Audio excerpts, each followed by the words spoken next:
হ্যাঁ, আমি জানি পিঠাটা দেখার পর এখন সবার মনে হচ্ছে এটা কী পিঠা, কীভাবে বানালো সেটা দেখতে হলে ভিডিওটা পুরো দেখতে হবে। আর কী পিঠা সেটা আমিও জানি না। আমার মা পিঠাটা নতুন বানিয়েছে আর সে এটা এখনও নাম দেয়নি। আমি চাই আপনারা এটার নাম দেন কমেন্টে। প্রথমে কি করতে হবে, প্রথমে হচ্ছে সুন্দর করে নারকেল দিয়ে চিনি দিয়ে আসাতে হবে। এইটা যদি গুড় দিয়ে আসানো হয় অনেক ভালো লাগে, অনেক মজা লাগে, কিন্তু আমাদের বাসায় গুড় ছিল না বলে আমরা চিনি দিয়েই করলাম। আর এটা হচ্ছে তাল, এখন তালের সিজন, আর তালের একটা রেসিপি না দিলে কি হয়। সো মা কী করলো, তালটাকে সুন্দরভাবে একটু পানিও দিয়েছিল আর এটার ভেতরে একটু চিনি দিয়েছিল। তো সেটা দিয়ে এরপরে হচ্ছে আটা না, এটা হচ্ছে চালের গুঁড়া আর কি। সো এইটা দিয়ে সুন্দর করে সেদ্ধ করে মা এইটাকে মানে বসে বসে আটাটাকে তৈরি করলো। করার পরে হচ্ছে গোল গোল করতে, এরপরে আপনারা দেখলেই বুঝতে পারবেন। আচ্ছা, কার কার মায়ের মাথায় এরকম বুদ্ধি আসে এইটা ওইটা বানায়।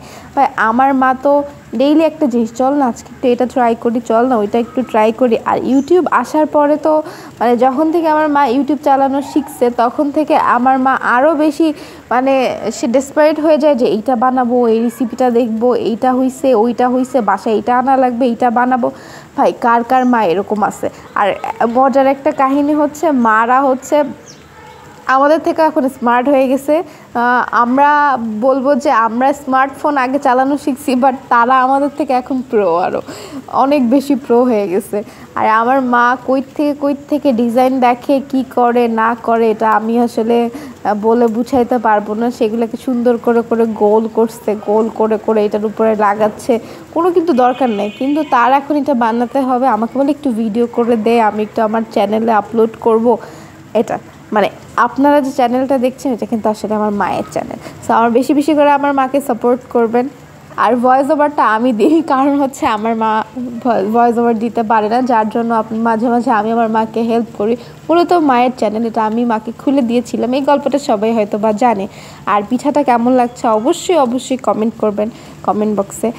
আর সব থেকে বড় কথা হচ্ছে, আপনারা যদি মানে আমার মা অনেক বেশি ডেডিকেটেড হয়ে যায় যখন দেখে কেউ তাকে কমেন্ট করে, কেউ তাকে সাপোর্ট করতেছে, সে খুবই খুশি হয়ে যায়। তার একটু ভিউ হইলে সে খুব খুশি হয়ে যায় যে সে যে কষ্টটা করছে এইটা সবাই অ্যাপ্রিসিয়েট করতেছে। এটা দেখলে মা অনেক বেশি খুশি হয়। আমারও খুব ভালো লাগে যে মা খুশি হয়ে যায় যে দেখ আমার এই কয়টা ভিউ হয়েছে, সেটা 10টা হোক, সেটা 20টা হোক, সেটা ডাজন্ট ম্যাটার। আমার মা অনেক খুশি হয়ে যায় নর্মালি এইসব জিনিস দেখলে। তা আমারও ভাল লাগে দেখে আমিও একটু মাকে মাঝে মাঝে হেল্প করি।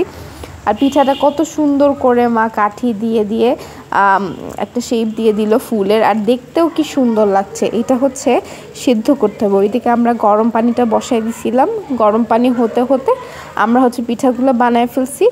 আর এখন হচ্ছে আমরা দিব হচ্ছে সেদ্ধ করতে। পিঠাগুলো দেখে মনে হচ্ছে না কাঁচাই খেয়ে ফেলি, বাট না, এগুলো সিদ্ধ করে তারপরে খেতে হবে। আর দেখতে যেরকম সুন্দর হয়েছিল। ও আমি একটা জিনিস বলতে ভুলে গিয়েছিলাম, আটাতে কিন্তু আমরা একটু লবণও দিয়েছিলাম। তো এই যে সিদ্ধ বসায় দিলাম।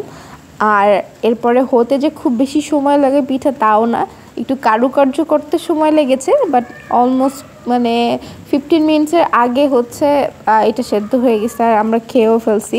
এইটাই যে দেখতে যেরকম পিঠাটা সুন্দর লোভনীয়, খেতেও সেরকম মজা ছিল, অনেক বেশি মজা ছিল। ভেতরের পুরটা অনেক মজা ছিল। গুড় দিয়ে করলে আরেকটু বেশি মজা হবে, কেউ যদি চায় গুড় দিয়ে করতে পারে। সো এই ছিল আমাদের আজকের ভিডিও।